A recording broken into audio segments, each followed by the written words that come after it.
I should have been the one in that seat. I should have been the one who never made it home. Every night for the past 3 years, I wake up in cold sweats, replaying that moment over and over again.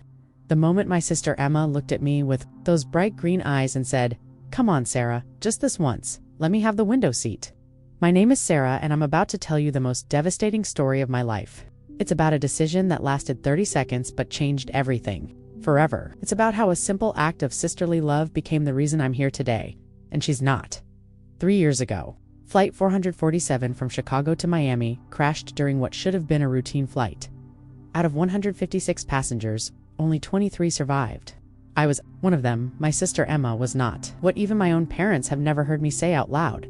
That was supposed to be my seat. Seat 1 for A, right by the window. I had specifically chosen it when I booked our tickets 2 months earlier. I always picked the window seat. It was my thing, my little quirk. Emma used to tease me about it, calling me predictable. If only she knew how predictable that choice usually was, and how unpredictable it would become that day. But Emma wanted to see the clouds that morning. She said she had never flown over the ocean before, never seen how the water looked from thousands of feet up. She was 25 years old, my baby sister, and still had that wonder about the world that I somehow lost along the way. She was studying to become a doctor, always talking about helping people, always seeing the bright side of everything. When she asked for my seat, I almost said no. I had work to do during the flight, presentations to review for a client meeting the next Monday. The aisle seat would be better for my laptop anyway, I reasoned. So I said yes. I handed her my boarding pass and took hers without thinking twice about it. That decision, that single, innocent decision to make my little sister happy, cost her everything. The plane went down 43 minutes into the flight. Mechanical failure, they said. Something about the right engine, the side of the plane where the window seats were, the side where Emma was sitting, pressed against the glass, watching the world below. I remember the last thing she said to me before the chaos started. We were talking about her upcoming final exams, about how nervous she was about her surgery rotation. She was holding my hand across the aisle, her face glowing with excitement as she watched the coastline disappear beneath us. "Sarah," she whispered, "thank you for letting me have this. I feel like I'm flying for the first time." Those were the last words my sister ever spoke to me. When the oxygen masks dropped and the plane started its terrifying descent, I reached for her hand again, but the force of the crash, the way the plane twisted and rolled, it separated us. The last image I have of Emma is her looking at me through the chaos, her eyes wide with terror, but still somehow trying to smile, still trying to be brave for me. I spent weeks in the hospital after the crash. Broken ribs, punctured lung, severe concussion. But I was alive. The doctors called it a miracle. They said the passengers on the aisle had slightly better survival rates because they weren't pressed against the compromised hull when it gave way. Emma died on impact. The investigation report, which I forced myself to read months later, stated that passengers in seats 14A through 14F had virtually no chance of survival due to the structural failure on that side of the aircraft. She never even made it to the hospital. But here's what haunts me the most. What I've never been able to tell anyone until now. As I lay in that hospital bed, bandaged and broken, all I could think about was that boarding pass exchange. How casually we had swapped them. How quickly everything changed. My parents don't know. They think it was just a tragic accident, a matter of fate. They tell me it wasn't my fault, that there was nothing I could have done. But they don't know about the seats. They don't know that I made a choice that morning, a choice that saved my life and ended hers. I've carried this secret for 3 years. Now, this guilt, this knowledge that Emma died in what should have been my place, and today for the first time, I'm going to tell you everything. Every detail of that morning, every moment leading up to the crash, every second of that decision. That changed everything because Emma deserves to have her story told. She deserves for people to know that she died because she wanted to see the world from above, because she trusted her big sister, because she believed in the beauty of things, even at 30,000 feet. This is the story of Flight 447. This is the story of my sister Emma, and this is the story of how I learned to live with the weight of surviving when she didn't. This is the story of the seat that should have been mine. Emma was 3 years younger than me, but everyone always said she was the wiser one. While I worried about deadlines and client presentations, Emma worried about people. She had this incredible ability to see the good in everyone, even when they couldn't see it in themselves. Our parents used to joke that I got all the practicality genes and Emma got all the heart genes. Growing up, we were inseparable despite being complete opposites. I was the planner, the one who color-coded her school notebooks and had her career mapped out by age 16. Emma was spontaneous. The type of person who would decide at midnight that she wanted to drive to the beach and watch the sunrise. Somehow, those differences made us closer rather than driving us apart. I remember when Emma first told us she wanted to be a doctor. She was 17 and we were visiting our grandmother in the hospital.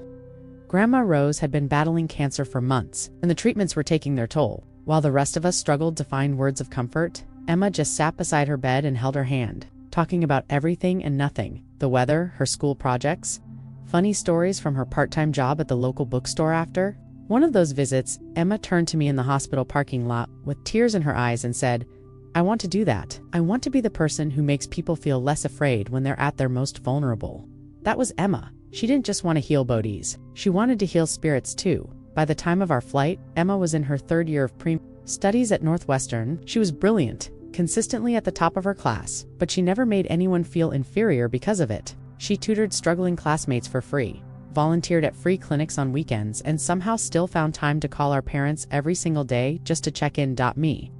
I was the successful older sister, at least on paper. I had graduated from architecture school with honors, landed a job at one of Chicago's most prestigious firms, and was already being considered for junior partner at 28. I designed beautiful buildings, spaces where people would live and work and create memories. It was meaningful work, but I approached it with a methodical precision that was the complete opposite of Emma's warm intuition. Emma used to tease me about how I planned everything down to the smallest detail.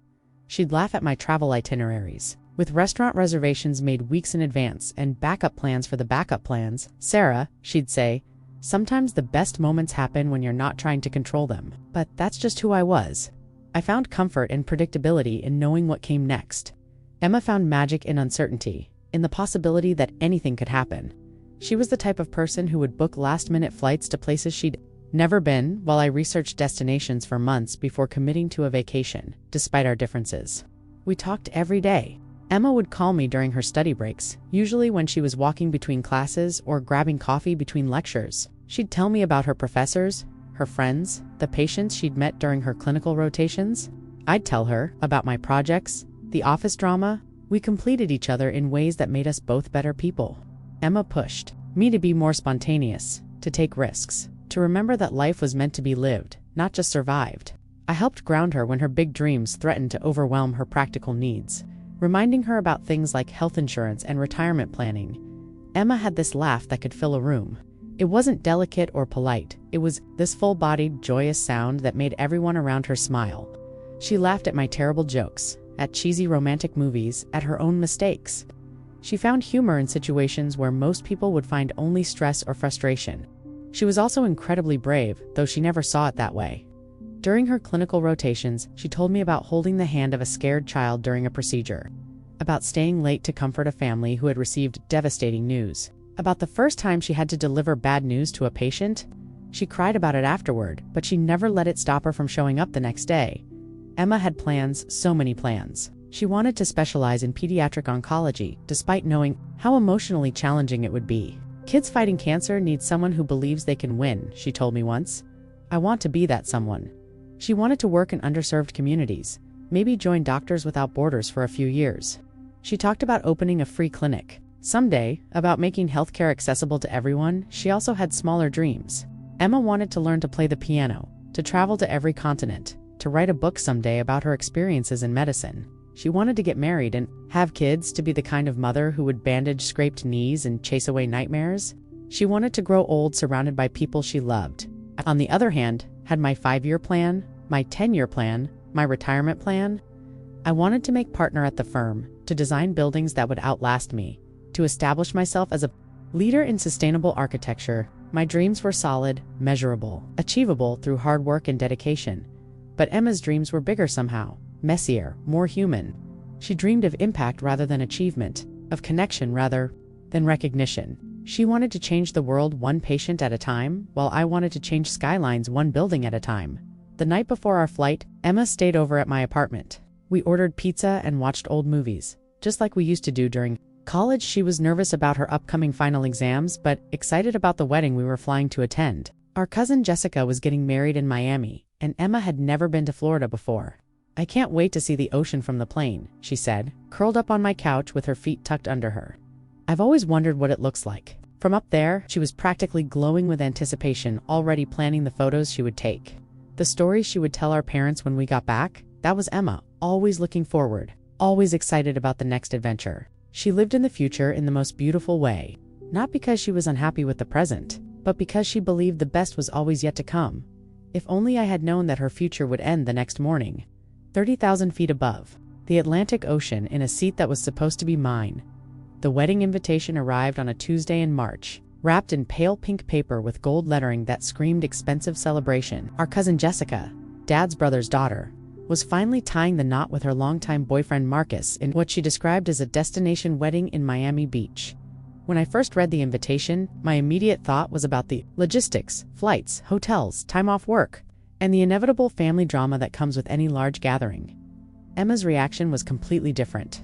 She called me the moment she opened her own invitation, practically squealing with excitement. "Sarah, Jessica's getting married in Miami. Can you believe it? We have to go together. Please tell me you're not going to be all practical and say you can't take time off work." She was right to worry. That had been my first instinct. The wedding was scheduled for a Saturday in June, which meant we'd need to fly down Friday and back Sunday. It would be a quick trip, barely enough time to recover from the travel before. Diving back into our respective responsibilities, but Emma was so excited about the prospect of a sister's trip that I couldn't bring myself to disappoint her. "Fine," I told her during one of our daily phone calls, "but I'm handling all the arrangements. You know how you are with planning?" Emma laughed and agreed immediately, probably relieved that she wouldn't have to deal with flight comparisons and hotel research. She trusted me completely to handle the details, which I did with my usual obsessive thoroughness. I spent hours researching the best flights, cross-referencing prices with departure times and airline safety ratings. I wanted a direct flight, something reliable, with a good on-time record. Emma just wanted whatever was cheapest, but I convinced her that paying a little extra for a reputable airline was worth the peace of mind. I booked us on American Airlines Flight 447 departing Chicago O'Hare at 8:15 a.m. and arriving in Miami. At 12:30 p.m. it was a Friday morning flight, which meant we'd have the entire afternoon to settle into our hotel and maybe explore South Beach before the wedding festivities began. The return flight was Sunday evening, giving us most of the weekend to enjoy the celebration and recover. When selecting our seats, I did what I always did. I chose a window seat for myself and an aisle seat for Emma, with an empty middle seat between us. Seats one for A and one for C. I figured Emma would appreciate the extra legroom of the aisle, and I could have my usual spot by the window to work or just zone out during the flight. Emma was in the middle of her spring semester, stressed about upcoming final exams and particularly nervous about her surgery rotation that was starting the following month. The wedding trip was perfectly timed to give her a mental break before the final push of the academic year. She kept talking about how much she needed the distraction, how excited she was to dance and celebrate and forget about medical textbooks for a few days. "I haven't been on a plane in 3 years, she confessed during one of our planning conversations. "Not since that family trip to California when I was in undergrad. I'm actually a little nervous about flying." This surprised me because Emma wasn't typically anxious about anything. She was the type of person who embraced new experiences without hesitation. I reassured her that modern aviation was incredibly safe, showing her statistics and safety records like the rational person I was. But looking back, I think her nervousness wasn't really about the flying itself. Emma had been dealing with a lot of pressure at school, questioning whether she was smart enough, strong enough, emotionally resilient enough to become the kind of doctor she wanted to be. Jessica's wedding represented something beautiful and hopeful to Emma. Our cousin had met Marcus during their sophomore year of college, and they'd been together for 7 years before getting engaged. Emma often talked about their relationship as proof that true love existed, that some people were lucky enough to find their perfect match. She was incurably romantic, always believing that everyone deserved a happy ending. The Miami wedding was also significant because it would be the first time our extended family had gathered in years. Grandparents, aunts, uncles, cousins, we hadn't seen since childhood. Everyone was making the trip. Emma was particularly excited to see our grandmother on Dad's side, who was flying in from Arizona despite being 83 years old. "Grandma, Helen is going to love seeing us all dressed up," Emma said while we were shopping for wedding outfits. She'd chosen a soft lavender dress that made her eyes look even greener than usual, while I opted for something navy and professional looking. Emma tried to convince me to buy something more colorful, more festive, but I stuck with what felt comfortable and appropriate. The week leading up to the trip was hectic for both of us. I was trying to wrap up a major project at work, pushing to To finish the preliminary designs for a new residential complex before taking time off, Emma was cramming for 2 final exams and completing a research paper that was giving her anxiety attacks. We barely had time to talk. Just quick check-ins to confirm flight details and packing lists. Emma had never been to Florida, and she'd spent hours researching things to do in Miami. She'd made a list of restaurants she wanted to try, beaches she wanted to visit, and tourist attractions she hoped we'd have time to see. I kept reminding her that we were only going to be there for 2.5 days, with most of Saturday taken up by wedding events. But she remained optimistically ambitious about our itinerary. Maybe we can extend the trip, she suggested a few days before we left, stay an extra day or 2, make it a real vacation. I explained why that wasn't practical for me. Work commitments, project deadlines, the usual adult responsibilities that Emma was still learning to navigate as a student. She was disappointed but understanding, which was typical Emma. She never pushed when I had to be the practical one, even though I could see in her eyes that she wished I would be more spontaneous sometimes. She always made me feel like I was missing out on something, not because she criticized my choices, but because she embraced life so fully that my careful approach seemed limiting by comparison. The night before our flight, as we sat in my apartment eating pizza and watching romantic comedies, Emma seemed more relaxed than she'd been in weeks. The stress of exams was behind her, at least temporarily, and she was allowing herself to be purely excited about the adventure ahead. "Thank you for planning everything," she said during a commercial break. "I know I'm not good at the details, but you always take care of me." She curled up closer to me on the couch, resting her head on my shoulder like she used to do when we were kids. "That's what big sisters are for," I replied, though part of me wondered if I was too controlling sometimes. Too quick to take charge of situations that Emma might have enjoyed handling herself. But she seemed genuinely grateful, and I felt good about giving her one less thing to worry about. We went to bed early that night, setting multiple alarms to ensure we'd make our 8:15 a.m. departure. Emma was practically bouncing with excitement as she brushed her teeth, talking about how she couldn't wait to see the ocean from the airplane window, how she'd never flown over water before. "Promise me you'll look out the window with me tomorrow," she said as she headed to the guest bedroom. "I want to share the moment with you when we see the coastline," I promised, not knowing that I was about to make a much bigger promise the next morning, one that would change everything as I fell asleep that Thursday night. I felt nothing but anticipation for the weekend ahead. A beautiful wedding, quality time with Emma, a chance to see family we rarely got to visit. It seemed like the perfect getaway. A brief escape from our daily routines. I had no idea that within 24 hours, only one of us would be making the return trip home. The alarm went off at 5:30 a.m., piercing through the darkness of my bedroom with its relentless beeping. Emma and I had planned to leave for the airport by 6:15, giving ourselves plenty of time to navigate Friday morning traffic and the inevitable lines at O'Hare. I'm not usually a morning person, but the excitement of the trip had me wide awake. Almost immediately, I could hear Emma moving around in the guest room, her footsteps lighter and more energetic than mine despite the early hour. She was humming something, a song I didn't recognize but that sounded cheerful and optimistic. That was so typical of Emma, finding joy even at dawn, even when most reasonable people would be grumpy about the early wake-up call.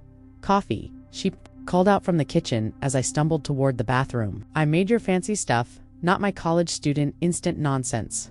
When I emerged 15 minutes later, showered and somewhat more human, she handed me a perfectly prepared cup of coffee, exactly the way I liked it, strong with just a splash of cream. Emma was already fully dressed in comfortable travel clothes, dark jeans, a soft gray sweater, and her favorite sneakers. Her hair was pulled back in a messy bun, and she had that natural glow that made her look beautiful without any effort. Meanwhile, I needed concealer and at least 2 cups of coffee to look remotely presentable. "I barely slept," she admitted, as we double-checked our luggage, not because I was nervous or anything, just excited. I kept thinking about the wedding, about seeing everyone, about flying over the ocean. She was practically vibrating with anticipation, checking her phone every few minutes to track our Uber's arrival. The ride to the airport was smooth, with lighter traffic than I'd expected for a Friday morning. Emma pressed her face to the window, like a little kid, watching the sunrise paint the Chicago skyline in shades of pink and gold. "Look how beautiful the city looks from here," she said. "I never get tired of seeing it from different angles." Our Uber driver was chatty, asking about our destination and commenting on how nice it must be to take a vacation together as sisters. Emma immediately launched into an animated explanation of our cousin's wedding, describing the venue and her excitement about Miami Beach. I mostly listened, sipping my travel mug of coffee and mentally reviewing my packing checklist one more time. First time to Florida. The driver asked Emma, who nodded enthusiastically. "You're gonna love it. The beaches are incredible, and the food scene in Miami is amazing." Emma peppered him with questions about restaurants and attractions, scribbling notes in her phone like she was planning a month-long expedition rather than a weekend trip. We arrived at O'Hare Terminal 3 at exactly 6:45 a.m., 15 minutes ahead of my carefully calculated schedule. The terminal was already bustling with early morning travelers, business people in suits, clutching coffee cups, families with young children and way too much luggage. College students with backpacks and tired eyes. Emma stared up at the departure, bored with wonder, scanning the list of destinations like it was a menu of possibilities. "Look at all these places," she said softly. "London, Tokyo, Paris, San Francisco. People are going everywhere right now, starting adventures, visiting, family, beginning new chapters of their lives." That was Emma, always seeing the bigger picture, the human stories behind everyday situations. Where I saw logistics and crowd management, she saw dreams taking flight. It was one of the things I loved most about her perspective on the world, even when it made my practical nature feel somewhat cold by comparison. The check-in process was surprisingly smooth. I had our confirmation numbers ready, our IDs in hand, and had already completed online check-in the night before. The American Airlines representative was efficient and friendly, printing our boarding passes and tagging our luggage with practiced ease. "Seats 1 for A and 1 for C, she confirmed, handing us our passes. "Window and aisle with an empty middle seat. You ladies will have plenty of space to stretch out." I felt a small surge of satisfaction at having chosen well. Emma glanced at her boarding pass and then at mine, noting the seat assignments. "You got the window again?" she said with a playful eye roll. "You always get the window, Sarah. Don't you ever want to try something different?" It was a light-hearted complaint, the kind of gentle teasing that had characterized our relationship for years. I was predictable, and we both knew it. "The window seat helps me stay calm during takeoff," I explained, which was partially true. Really, I just liked being able to control my immediate environment, to lean against the wall and create a small bubble of personal space. The aisle felt too exposed, too unpredictable. Security was the next hurdle, and here Emma's inexperience with recent air travel showed she'd forgotten about the liquid restrictions and had to throw away a nearly full bottle of expensive moisturizer. She'd also worn boots with metal hardware that set off the detector, requiring additional screening. "I feel like such an amateur," she laughed as she sat down to retie her boots. "You're going to have to give me a refresher course on modern air travel etiquette." I helped her reorganize her carry-on bag, showing her how to pack liquids efficiently and explaining the various security procedures that had become routine for frequent flyers like me. Once through security, we had about an hour before boarding. Emma wanted to explore the terminal, fascinated by the shops and restaurants and the constant stream of people. We found a quiet cafe near our gate where she ordered an enormous breakfast sandwich, and I stuck with my usual yogurt and granola. "Tell me again about Jessica's fiancé," Emma said between bites. "Marcus, right? What's he like?" I filled her in on what I knew about our soon-to-be cousin-in-law. He was a lawyer, originally from Miami, had proposed during a vacation in Italy last year. Emma listened with the focused attention she gave to everything involving love stories. The boarding area for our flight gradually filled with other passengers. Emma entertained herself by people-watching, creating elaborate backstories for the various travelers. The elderly couple in matching windbreakers were celebrating their 50th anniversary with a cruise.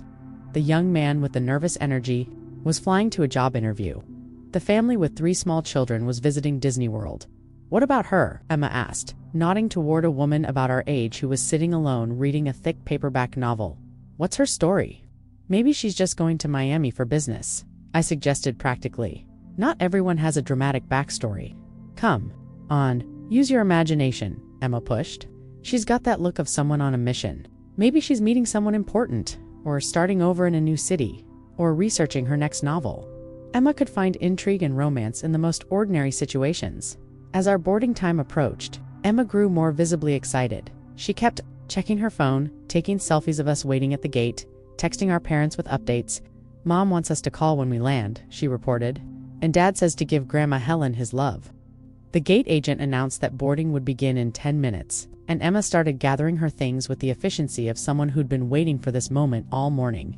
She double-checked that she had her boarding pass, her ID, her phone charger, and the book she'd optimistically packed for the 3.5-hour flight. "I can't believe we're really doing this," she said, bouncing slightly in her seat. "A whole weekend in Miami, just the 2 of us. When's the last time we took a trip together?" I had to think about it. Probably our family vacation to California 3 years earlier. The one Emma had mentioned being nervous about repeating? Too long, I admitted. We should do this more often. It was a promise I meant in the moment. Not knowing how impossible it would become to keep, the boarding announcement crackled over the intercom, calling for first-class passengers and frequent flyers. Emma watched the initial groups board with curious interest, commenting on their carry-on strategies and speculating about their destinations within Miami. "That's going to be us soon," she said, practically glowing with anticipation. She had no way of knowing that in less than 2 hours, her excitement about flying over the ocean for the first time would be the reason she never made it home. Group 3 now boarding, the gate agent announced, and Emma immediately perked up, checking our boarding passes one more time. We were in Group 4, so we had a few more minutes to wait, but she was already standing, adjusting her carry-on bag and smoothing down her sweater with nervous energy. I remained seated, finishing up some last-minute emails on my phone. A client had sent some questions about the residential project, and I wanted to respond before we took off. Emma paced slightly beside our seats, watching the line of passengers move toward the jet bridge with fascination. "Look how organized everything is," she marveled. "It's like a carefully choreographed dance. Everyone knows exactly where they need to go and when." She was right. There was something almost beautiful about the efficiency of modern air travel when it worked smoothly. "Group 4, you may now board," came the announcement we'd been waiting for. Emma grabbed my arm excitedly. "That's us. Are you ready for this, Sarah?" Her enthusiasm was infectious, and I found myself smiling despite my usual travel anxiety. We joined the line of passengers shuffling toward the gate. Emma chatted with the elderly woman in front of us, complimenting her vintage brooch and asking about her destination. Within minutes, she'd learned that Mrs. Patterson was visiting her great-granddaughter who'd just had a baby, and that she was terrified of flying but refused to miss meeting the newest family member. "Flying is actually very safe," Emma assured, her with the confidence of someone who'd clearly been researching aviation statistics. "My sister here showed me all the data. You're more likely to be struck by lightning than to be in a plane crash." Mrs. Patterson seemed comforted by Emma's warm reassurance, and I felt proud of my sister's natural ability to ease other people's fears. As we approached the gate agent, Emma fumbled with her boarding pass, dropping it in her excitement. I helped her pick it up, glancing at the seat number 1 for C, aisle seat. My own pass showed 1 for a window. Everything was exactly as I'd planned it. The jet bridge felt endless as we walked toward the aircraft, Emma practically skipping beside me. "I love this part," she said. "The anticipation, the moment right before an adventure begins, don't you feel it? That sense of possibility." I did feel something, mostly the familiar pre-flight anxiety that always hit me during boarding, mixed with genuine excitement about spending quality time with Emma. But she was right about the sense of possibility. There was something magical about stepping onto a plane, knowing that in a few hours you'd be somewhere completely different. The flight attendants greeted us warmly as we entered the aircraft. Emma smiled broadly at each of them, thanking them and commenting on how spacious the plane looked. I focused on locating our row, navigating the narrow aisle with my carry-on bag while checking seat numbers. 14A and C, I announced, stopping. At our row, there was indeed an empty middle seat between our assigned spots, just as the check-in agent had promised. I moved toward the window seat, ready to stow my bag and settle in for the flight. But Emma didn't move toward her aisle seat. Instead, she stood in the middle of the row, looking out the small airplane window with an expression of pure wonder. The morning sun was streaming through the glass, illuminating her face with golden light. "Sarah," she said softly, "look at this view. Even from here on the ground, it's incredible. I can see the runway, other planes taking off, the city in the distance." She turned to me with those bright green eyes shining with excitement. "I know this sounds silly, but I've never seen the world from this angle before." I moved closer to look over her shoulder. She was right. The view was striking from this particular window. We could see the full expanse of the airport, the geometric patterns of runways and taxiways, the organized chaos of ground crews and baggage carts. It was actually quite beautiful when you took the time to really look at it. "It's going to be even more amazing once we're in the air," I told her, starting to move back toward the aisle so we could both get settled. But Emma caught my arm gently. "Sarah," she said, and there was something almost vulnerable in her voice. "I know this is going to sound like a weird request, and I know you always take the window seat, but ... She paused, biting her lower lip the way she did when she was nervous about asking for something. "What is it?" I prompted, though I had a feeling I knew what was coming. "Could I have the window seat this time? Just this once?" The words came out in a rush, like she'd been building up the courage to ask. I've never flown over the ocean before, and I keep imagining what it's going to look like from up there. The way the water changes color, how small the boats will seem. Whether you can see dolphins or whales from 30,000 feet? She was looking at me with such hope, such genuine excitement about this simple experience that I took for granted. Emma had been studying so hard, stressing about exams and her future in medicine, worrying about whether she was smart enough or strong enough for the challenges ahead. This trip was supposed to be her break from all that pressure. "Please," she added, almost whispering. "I promise I won't hog the whole window. We can share the view. I just want to see the takeoff from that angle and the moment when we fly over the coastline." I hesitated for just a second. The window seat was my security blanket, my way of maintaining some control during the flight. I had my laptop with me, planning to work on some design revisions during the trip. The aisle seat would actually give me more room to spread out my materials. But looking at Emma's hopeful expression, seeing how much this simple request meant to her, there was really only one answer I could give. "Of course," I said, pulling out my boarding pass. "Here, let's switch." I handed her my one for a boarding pass and took her one for SeaPass in return. "But you're right about sharing the view.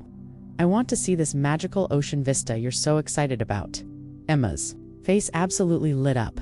She threw her arms around me in a quick hug right there in the airplane aisle. "Thank you, Sarah. You're the best sister ever. I promise this is going to be amazing. We're going to see things we've never seen before." Other passengers were filing past us, politely maneuvering around our momentary reunion in the narrow space. I stowed my carry-on bag in the overhead compartment and settled into seat 1 for C, the aisle seat. Emma slid past me to claim her new spot by the window, immediately pressing her face to the glass like an excited child.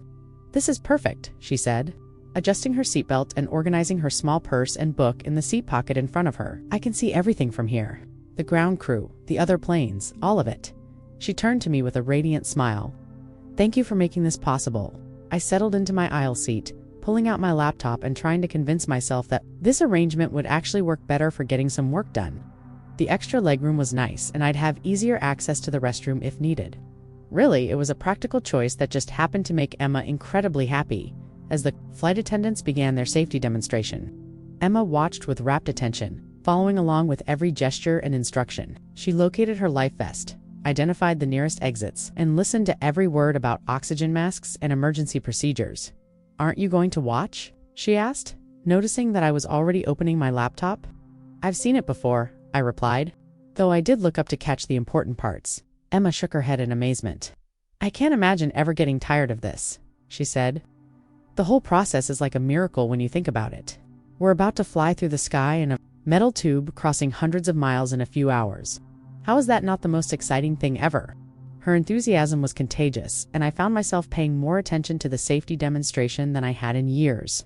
When the flight attendant demonstrated the proper use of oxygen masks, explaining that you should secure your own before helping others, Emma nodded seriously. "That makes sense," she murmured to me. "You can't take care of anyone else if you can't breathe yourself." Those words would replay in my mind countless times in the months that followed, though neither of us could have known their significance in that moment. As we prepared for takeoff, Emma reached across the empty middle seat to squeeze my hand. "I'm so glad we're doing this together," she said. "Whatever happens this weekend, I'm just happy to be here with my big sister." I squeezed her hand back, feeling grateful for her excitement, for her ability to find joy in simple moments. "Me too," I said, and I meant it completely. The plane began to taxi toward the runway, and Emma pressed her face to the window again, narrating everything she saw. I opened my laptop and tried to focus on work, but found myself distracted by her wonder, by the way she made everything seem new and magical. Neither of us could have imagined that this simple seat exchange, this moment of sisterly generosity, would determine who lived and who died before we reached our destination. The captain's voice crackled over the intercom with the standard pre-flight announcement. "Good morning, folks. This is Captain Rodriguez speaking. We've got a beautiful day 4 flying today, with clear skies and smooth air most of the way to Miami. Flight time will be approximately 3 hours and 45 minutes. We should have you on the ground right on schedule at 12:30 p.m. Eastern Time." Emma listened to every word like it was the most fascinating information she'd ever heard. She had her phone out, texting rapid updates to our parents about to take off. Emma got the window seat and she's so excited. "We'll call when we land. Love you both." I watched her type, struck by how natural it was for her to include me in her messages home, how she always thought of us as a unit.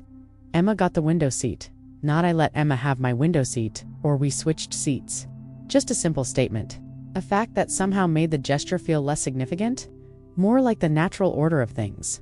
The flight attendants were making their final preparations. checking that overhead bins were properly closed and seatbelts were fastened. Our section was nearly full now. Mrs. Patterson, the elderly woman Emma had chatted with in line, was seated 2 rows ahead of us. A young businessman in an expensive suit occupied the row behind us, already working on his laptop despite the no electronics announcement. "Excuse me," Emma called softly to the flight attendant passing our row. "Is this your first time working this route?" The attendant, a woman in her 40s with kind eyes and perfectly styled hair, paused with a smile. "Actually, I've been doing the Chicago-Miami run for about 8 years now," she replied. "It's one of my favorites. Great passengers, beautiful destination, and the view of the Florida coast as we come in for landing is spectacular." She glanced at Emma's obvious excitement. "First time flying to Miami. First time flying anywhere over the ocean," Emma admitted. "My sister here is the experienced traveler. I'm just along for the adventure." The flight attendant's smile widened. "Well, you picked a perfect day for it. The weather is gorgeous, and you should get some amazing views of the Atlantic. Make sure to look out the window as we head south. You'll see some incredible sights." She moved on to continue her pre-flight checks, but not before giving Emma an encouraging wink. Emma turned to me with barely contained excitement. "Did you hear that?" She said. "The views are going to be spectacular. I'm going to take so many pictures." She was already digging through her purse for her phone charger, making sure she'd have enough battery for all the photos she was planning. The plane was nearly full now, with only a few empty middle seats scattered throughout the cabin. Our empty seat 1 for B felt like a luxury, giving us extra space and privacy.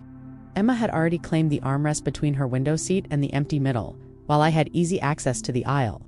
"Ladies and gentlemen, we're now preparing for departure," came another announcement. "Please ensure your seatbacks and tray tables are in their upright positions, and that all carry-on items are securely stowed. We'll be taking off momentarily."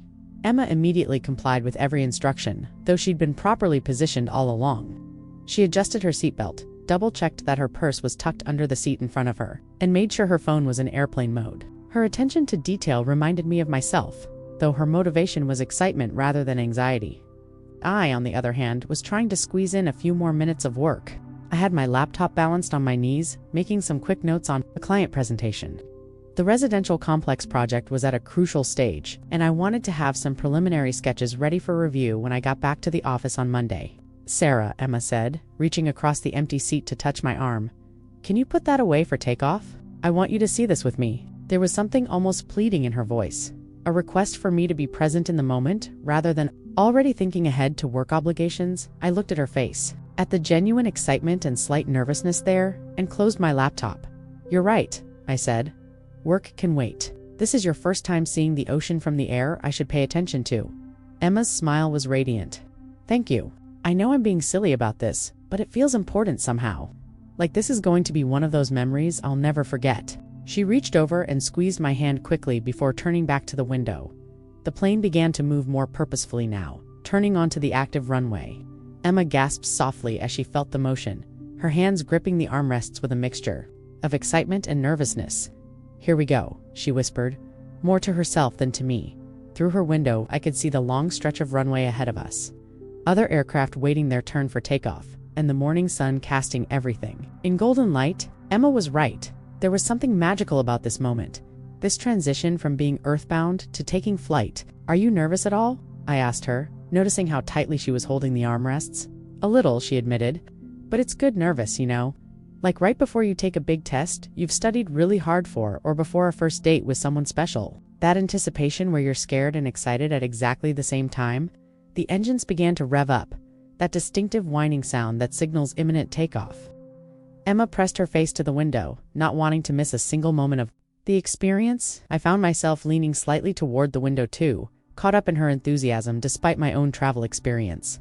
"Ladies and gentlemen, flight attendants, please prepare for takeoff," came the final announcement. The cabin fell quiet, except for the increasing roar of the engines. Even the businessman behind us had put away his laptop and was looking out his own window. Emma reached for my hand across the empty middle seat. "Is this okay?" she asked. "I know it's silly, but I'd feel better if you held my hand for takeoff." Her palm was slightly damp with nervous perspiration, but her grip was firm and warm. "Of course it's okay," I said, intertwining our fingers. "I'm honored to be part of your first ocean flight." It was a corny thing to say, but I meant it. There was something special about sharing this moment with her, about being present for her wonder and excitement. The plane began its takeoff roll, accelerating down the runway with increasing speed. Emma's grip on my hand tightened, but her face was pressed to the window, watching the world begin to blur past us. "Oh my God," she breathed. "Look how fast we're going. Look at everything rushing by." I watched her watch the world, seeing the takeoff through her eyes rather than through my own jaded frequent flyer perspective. Her face was illuminated by the morning light streaming through the window, her expression one of pure amazement and joy. "Here it comes," she whispered as she felt the plane lift off the ground. "We're flying, Sarah. We're actually flying." Her voice was filled with such wonder that I felt my own cynicism melting away. For this moment, I wasn't a tired business traveler dealing with the inconvenience of air travel. I was Emma's big sister, sharing in her first magical flight experience. The plane climbed steadily, and Chicago began to shrink below us.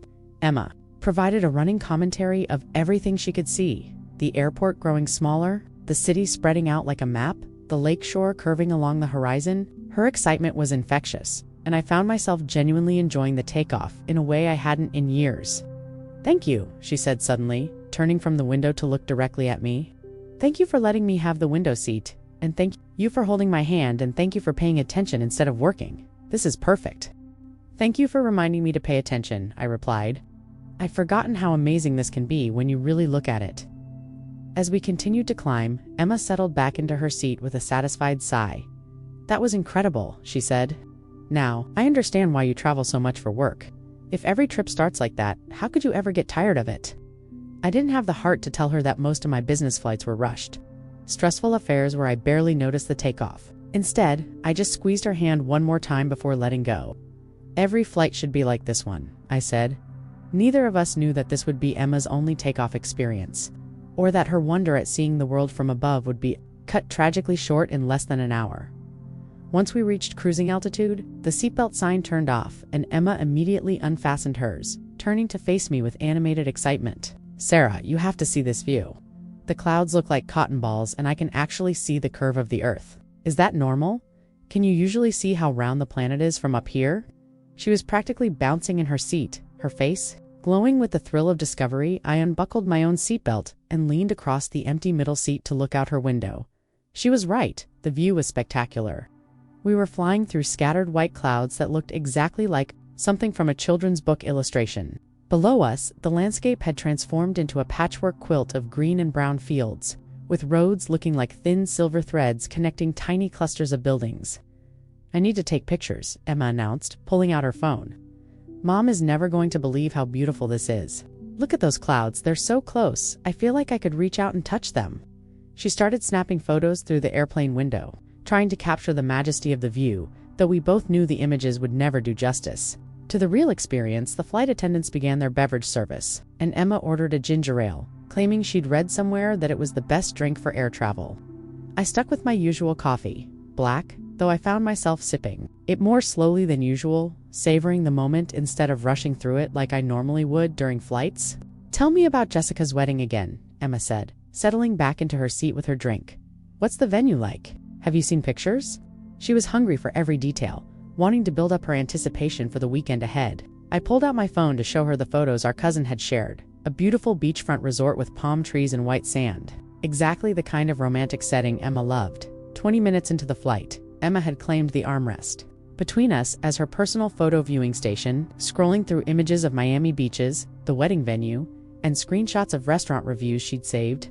"We have to try this place for brunch tomorrow," she said, showing me a picture of elaborate eggs Benedict. "And look at this art district. We could explore it after the wedding reception tonight." I found myself getting caught up in her planning enthusiasm, despite knowing our schedule would be tight. "Maybe we can squeeze in a quick walk on the beach tomorrow morning," I suggested, "before we have to head to the airport." Emma's eyes lit up at the possibility, and she immediately started researching sunrise, times, and hotel checkout policies. The businessman behind us was typing furiously on his laptop, and Emma kept glancing back at him with curious interest. "I wonder what he's working on," she mused quietly. "He's been typing non-stop since takeoff. Maybe he's writing the next great American novel, or solving some major business crisis, or composing love letters to someone in Miami." "Emma, you can't just stare at other passengers and make up stories about them." I laughed, though her imagination was endearing. She had this wonderful ability to see narrative potential in everyone around her, to believe that every stranger was living some fascinating story worthy of attention and respect. About 40 minutes into the flight, we hit our first patch of turbulence. It was mild, just enough to make the plane wobble slightly and cause the seatbelt sign to illuminate. Emma gripped my arm instinctively. "Is this normal?" she asked, her voice slightly tighter than it had been moments before. "It feels like we're in a boat on choppy water." "Completely normal," I assured her, though I noticed my own shoulders tensing slightly. "It's just air currents. The pilots deal with this all the time. It's like hitting a pothole while driving, just in 3 dimensions." Emma nodded, trusting my experience, though she kept one hand on the armrest as the plane continued to bounce gently. The turbulence passed quickly, and Emma returned to her window, gazing with renewed enthusiasm. "Oh wow, Sarah, look at this. I think we're flying over the ocean now. The water is such a different color than Lake Michigan. It's like this incredible deep blue-green. And there are boats down there, tiny little white specks on the water." I leaned over to look again, genuinely impressed by the view. The Atlantic Ocean stretched endlessly toward the horizon, its surface sparkling in the midday sun. Emma was right about the boats. They looked like toys from this height, leaving thin white wakes behind them as they moved through the water. "This is exactly what I hoped it would look like," Emma said softly, her voice full of wonder. "I've been imagining this moment for weeks, and it's even more beautiful than I pictured. Thank you again for letting me have the window seat, Sarah. This is perfect." She reached over and squeezed my hand, her face radiant with joy. As we continued flying southeast toward Miami, neither of us could have imagined that we were now just minutes away from the moment that would change everything. The mechanical failure that would turn Emma's first magical flight experience into her last dot. The first sign something was wrong was a sound I'd never heard before in all my years of flying, a deep, metallic grinding noise that seemed to come from somewhere beneath us. Emma looked up from her phone, where she'd been scrolling through photos of the ocean view, her expression shifting from contentment to concern. "What was that?" she asked, her voice barely above a whisper. Before I could answer, the plane shuddered violently. Not the gentle bouncing of turbulence we'd experienced earlier, but a harsh, unnatural movement that made my stomach drop. The businessman behind us stopped typing abruptly, and I could hear other passengers beginning to murmur with worry. Emma's hand found mine across the empty middle seat, her grip tight with sudden fear. The captain's voice came over the intercom, but his tone was different now, professional but strained. "Ladies and gentlemen, we're experiencing some technical difficulties with one of our engines. We're working to resolve the issue, but as a precaution, please return to your seats and fasten your seatbelts immediately." The calm authority in his voice couldn't quite mask the underlying tension. Emma's eyes went wide as she looked at me. "Technical difficulties with an engine," she repeated, her voice rising slightly. "Sarah, what does that mean exactly?" I tried to keep my expression calm, but my heart was racing. In all my flights, I'd never heard an announcement like that. I'd experienced delays, turbulence, even emergency landings, but never engine problems. The plane lurched again, more violently. This time, and Emma pressed her face to the window. "I can see something," she said, her voice tight with fear. "There's smoke coming from the right side of the plane. Sarah, there's black smoke streaming behind us." I leaned over to look, and my blood ran cold. She was right. Dark smoke was trailing from the right engine, the one on her side of the aircraft. The flight attendants were moving through the cabin now with urgent efficiency, checking that passengers were buckled in and preparing for what they clearly knew was about to be much worse than a minor technical issue. Our friendly attendant from earlier stopped at our row, her professional smile still in place, but her eyes betraying deep concern. "Everything's going to be fine," she told us, but her hands were shaking slightly as she checked our seatbelts. "Just stay calm and follow any instructions from the flight crew." Emma nodded mutely, but I could see the terror growing in her eyes. As she processed what was happening, the plane shuddered again, and this time we could all feel it listing slightly to the right toward Emma's side. The grinding noise was getting louder, more ominous, and through her window we could see pieces of metal debris falling away from the damaged engine. Other passengers were starting to panic now, some crying, others praying audibly. "Ladies and gentlemen," the captain's voice crackled over the intercom again, "we're declaring an emergency and will be making an immediate landing. Flight attendants, please prepare the cabin for emergency landing procedures." The words hit the cabin like a physical blow, and Emma turned to me with tears starting to form in her eyes. "Sarah, I'm scared," she whispered, her voice breaking. "I don't want to die. I haven't done anything yet. I haven't become a doctor. I haven't helped anyone. I haven't even really lived." Her fear was so raw, so genuine that it cut through my own terror. I unbuckled my seatbelt and reached across the empty middle seat to hold her properly. The oxygen masks dropped from the ceiling with a sudden whooshing sound, dangling in front of our faces like yellow plastic reminders of mortality. I remembered the safety demonstration from less than an hour ago. Secure your own mask first, then help others. But I found myself reaching for Emma's mask instead of my own, trying to help her in those precious seconds. "No, Sarah," Emma said, pushing my hands away with surprising strength. "Put yours on first, just like they said. I can do mine." Even in her terror, she was thinking clearly, remembering the instructions, trying to take care of herself so I wouldn't have to worry about her. Her hands were shaking as she pulled the mask over her face, but she managed it. The plane was descending rapidly now, the ground rushing up toward us through Emma's window. She was pressed against the glass, watching our rapid approach with a mixture of fascination and terror. "We're going so fast," she said through her oxygen mask, her voice muffled but audible. "The water is coming up so fast." I reached for her hand again, and she gripped mine with desperate strength. "Emma, look at me," I said, trying to keep my voice steady despite the chaos around us. "Whatever happens, I want you to know that I love you. You're the best person I know, and you're going to be an amazing doctor someday. You're going to help so many people." "I love you too, Sarah," she replied, tears streaming down her face now. "Thank you for being such a good sister. Thank you for letting me see the ocean. Thank you for everything." Her voice was getting harder to understand as the noise in the cabin increased, the roar of wind, the screaming of other passengers, the terrible grinding sound of failing metal. The last coherent moment I remember was Emma looking directly at me, her green eyes bright with tears, but somehow still full of love despite her terror. "Tell Mom and Dad I wasn't afraid at the end," she said. "Tell them I was thinking about all the good things about family, about helping people, about how beautiful the world looked from up here." The impact came without warning, a crushing force that threw us forward despite our seatbelts. A sound like the world ending, and then everything went black. The first thing I became aware of was pain, a deep, crushing ache in my chest that made every breath feel like fire. The second thing was the smell, antiseptic, clean sheets, and that unmistakable hospital odor that seems to cling to everything. I tried to open my eyes, but the fluorescent lights above me were blindingly bright, forcing me to squint and turn. My head to the side. "She's awake," I heard someone say, a female voice I didn't recognize. Footsteps approached my bed, and a face appeared in my limited field of vision, a middle-aged woman in scrubs with kind eyes and graying hair pulled back in a ponytail. "Sarah, can you hear me?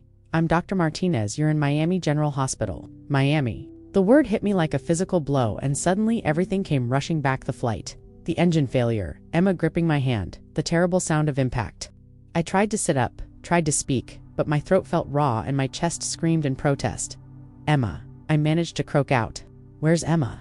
Dr. Martinez's expression shifted almost imperceptibly, but I caught it. The slight tightening around her eyes, the way she hesitated before responding. "Let's focus on you right now, Sarah. You've been unconscious for 3 days. You have several broken ribs, a punctured lung that we've repaired, and a severe concussion. You're very lucky to be alive. Where is my sister?" I repeated, more forcefully this time, though speaking sent waves of pain through my chest. "Emma Richardson. She was sitting next to me in 14A. Where is she?" The heart monitor next to my bed started beeping faster as my panic increased. Dr. Martinez pulled a chair closer to my bed and sat down, her movements deliberate and careful. "Sarah, I need you to try to stay calm. Your injuries are serious, and getting agitated could cause complications." She paused, and in that pause, I knew before she said the words. "Your sister Emma didn't make it," she said gently. "She was killed on impact. I'm so very sorry." The words seemed to hang in the air between us, impossible and final. The heart monitor was beeping frantically now, and I felt like I couldn't breathe, like the repaired lung was collapsing again. "No," I whispered, then louder, "No, that's not right." She was right there. She was holding my hand. We were talking. Right before, my voice broke as the full weight of what she was saying hit me. Emma was dead. My little sister, who had been so excited about seeing the ocean, who had thanked me for letting her have the window seat, was gone. "The crash was severe," Dr. Martinez continued softly. 23 passengers survived out of 156. Your sister was among those who were killed instantly. She didn't suffer, Sarah. The impact was too quick for that." She was trying to comfort me, but her words felt like stones dropping into an endless well of grief. I closed my eyes, trying to process this information, trying to make sense of a world where Emma no longer existed. "The window seat," I said suddenly, my eyes snapping open. She was in the window seat. One for a DAT was supposed to be my seat. Dr. Martinez looked confused, clearly not understanding the significance. We switched seats. I continued, my voice getting stronger even as my heart broke further. Right before takeoff, she asked if she could have the window seat, and I said yes. I gave her my boarding pass and she gave me hers. That was my seat she died in. The horrible irony of it was overwhelming. Emma had died because I had been generous, because I had wanted to make her happy. Sarah, you can't think like that, Dr. Martinez said firmly. What happened was a tragic accident. The engine failure, the crash, none of that was anyone's fault, least of all yours. Survivor's guilt is common after incidents like this, but you cannot blame yourself for a random seat assignment. But it wasn't random. I wanted to scream. It was a choice I made. Emma died in seat 14A because I let her sit there, because I wanted to be a good sister, because I thought it would make her happy to see the ocean from the window. The cruelest part was that she had seen it. She had gotten her wish to fly over the water and watch the world from above, and then she had died for it. I want to see her, I said, though the words felt like they were coming from someone else. I need to see Emma. Dr. Martinez shook her head gently. That's not possible, Sarah. The crash, ... She didn't finish the sentence, but I understood. The impact that had killed Emma instantly had not been kind to her body. The beautiful, bright-eyed sister who had held my hand and thanked me for letting her see the clouds was gone, and I would never see her face again. A new wave of pain hit me. But this time, it wasn't physical. It was the realization that Emma would never finish medical school. Never become the pediatric oncologist she dreamed of being. Never help all those children she wanted to save. She would never travel to every continent. Never learn to play piano. Never write that book about her experiences in medicine. Have my parents been notified? I asked, dreading the answer. The thought of my parents receiving that phone call, learning that one daughter was in the hospital while the other was dead, was almost unbearable. They've been here since yesterday, Dr. Martinez replied. They've been taking turns sitting with you, waiting for you to wake up. Would you like me to call them? They're in the family waiting area? I nodded, not trusting my voice to remain. Steady.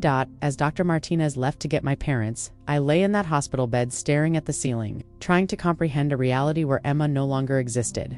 3 days ago, we had been excited about a weekend wedding, about sisterly bonding time, about Emma's first flight over the ocean. Now I was alone in a Miami hospital, and Emma was never coming home.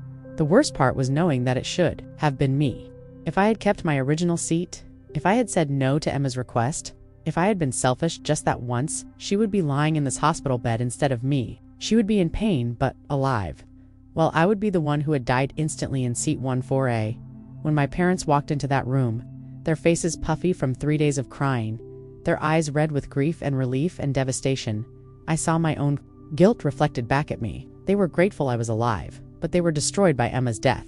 And I was both the daughter who lived and the daughter who let Emma die in what should have been my place. 2 weeks after I was released from the hospital, the preliminary crash report arrived by certified mail at my Chicago apartment. I should focus on healing rather than reliving the trauma. But I needed to know exactly what had happened. Needed to understand the mechanical details that had determined who lived and who died that morning above the Atlantic. The report was clinical and precise, filled with technical language about metal fatigue, turbine blade failure, and catastrophic engine disintegration. But buried in the cold engineering terminology was the confirmation of what I already suspected.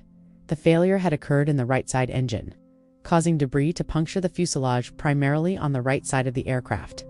Passengers, seated in rows 12 through 16, seats A through C, the window and middle seats on the right side had suffered the highest fatality rate. Seat 14A had been most severe. The investigation showed that passengers in the window seats on the right side had virtually no chance of survival due to the rapid decompression and structural failure. Aircraft had significantly better survival odds.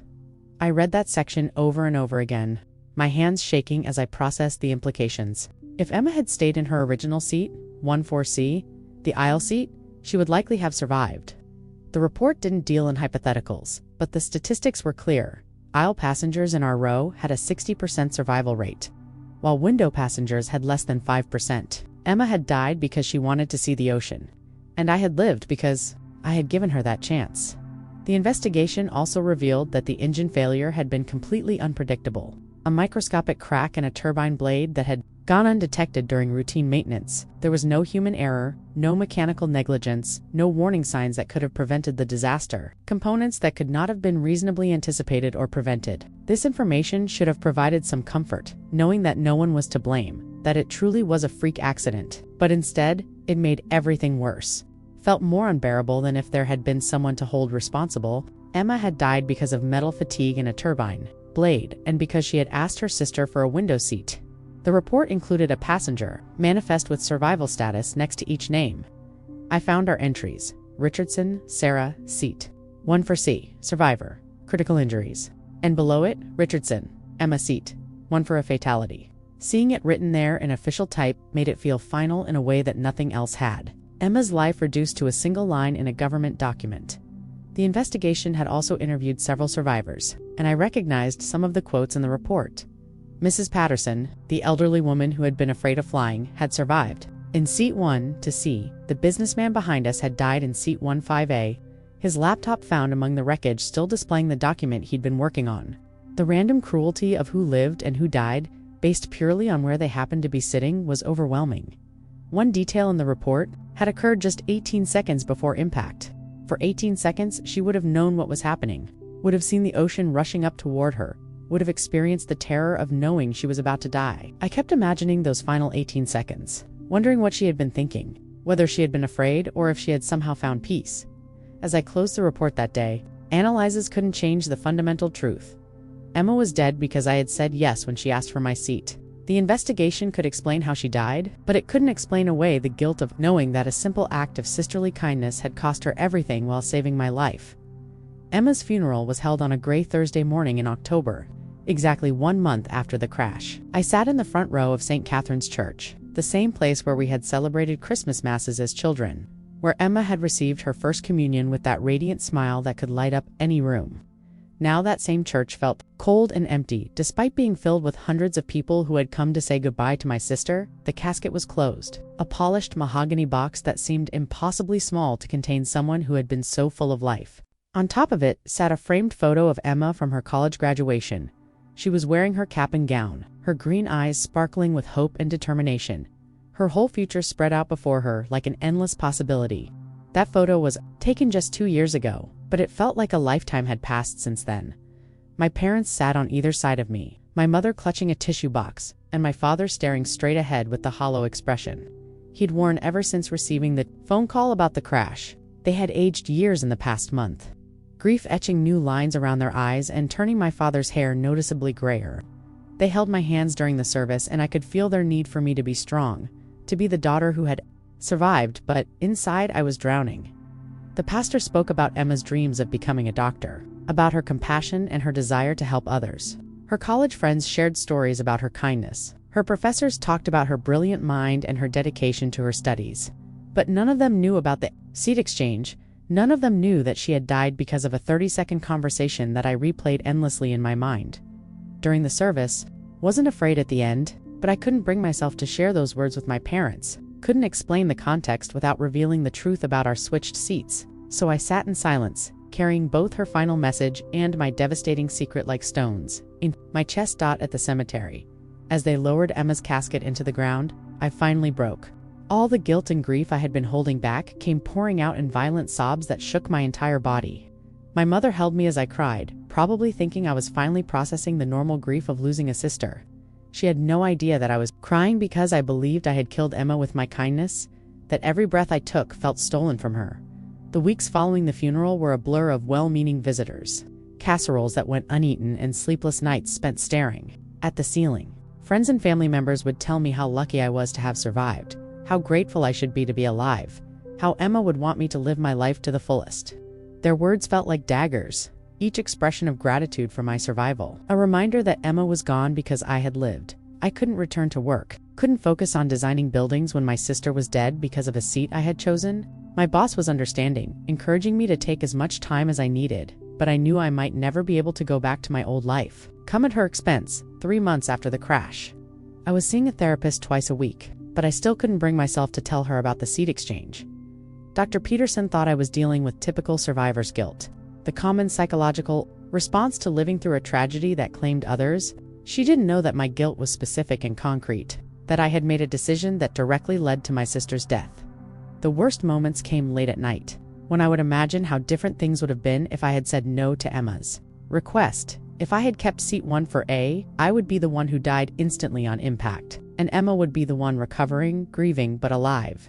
She would finish medical school, become the pediatric oncologist she dreamed of being, help all those children she wanted to save. She would live the full, meaningful life that was now lost forever because I had wanted to make her happy for 3 hours on an airplane. My parents never asked why I had survived when Emma hadn't, but sometimes I would catch them looking at me with expressions I couldn't quite read.